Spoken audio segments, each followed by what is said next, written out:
Placée sous le thème « Entente pour le développement de la province du Ouaddaï », cette rencontre initiée par le conseiller spécial du président de la République, Mamadou Saleh Abdeljalil Yahya, les cadres de la province et le gouverneur du Ouaddaï, a vu la participation de toutes les forces vives de la province, notamment les autorités administratives, les leaders religieux et coutumiers, les chefs militaires et les représentants de la société civile.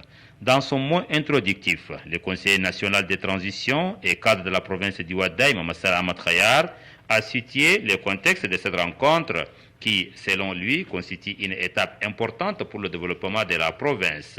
Cité déjà sur le contexte et le but recherché à travers cette rencontre, plusieurs intervenants se sont relayés pour dégueuler leur vérité. Il s'agit du président du Conseil islamique du Ouaddaï, du sultan du Darwaddaï, des chefs de canton et chefs de tribus, des opérateurs économiques et bien d'autres.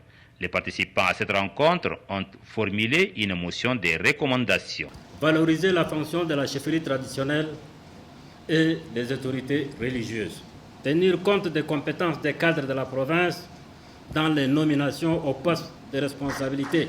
Placer l'homme qu'il faut à la place qu'il faut dans les commandements.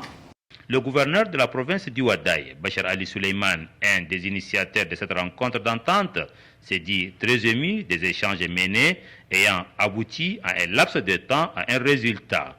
Cela prouve la maturité des uns et des autres, a-t-il dit. Pour sa part, le conseiller spécial du président de la République, Mamadou Saleh Abdeljalil Yahya, a loué la volonté et l'engagement des cadres de la province du Ouaddaï avant de prodiguer des sages conseils allant dans le sens de la paix, de la cohésion sociale et du développement.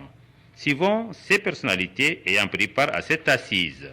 Les autorités traditionnelles ont compris que nous n'avions pas de différence entre nous. Si nous voulions développer la province, on doit bannir le tribalisme. Nous sommes condamnés à vivre ensemble. Quiconque sent qu'il est meilleur par rapport aux autres, c'est qu'il est ignorant. C'est une belle initiative. Et nous remercions le président de la République d'avoir pensé à ça. Si on arrive à appliquer toutes ces recommandations, nous vivions dans la paix. Retenons que suite aux interventions suivies des discussions franches, sincères et fructueuses, il a été décidé à l'unanimité de reléguer tous les conflits et les différends pour œuvrer dans le sens du développement.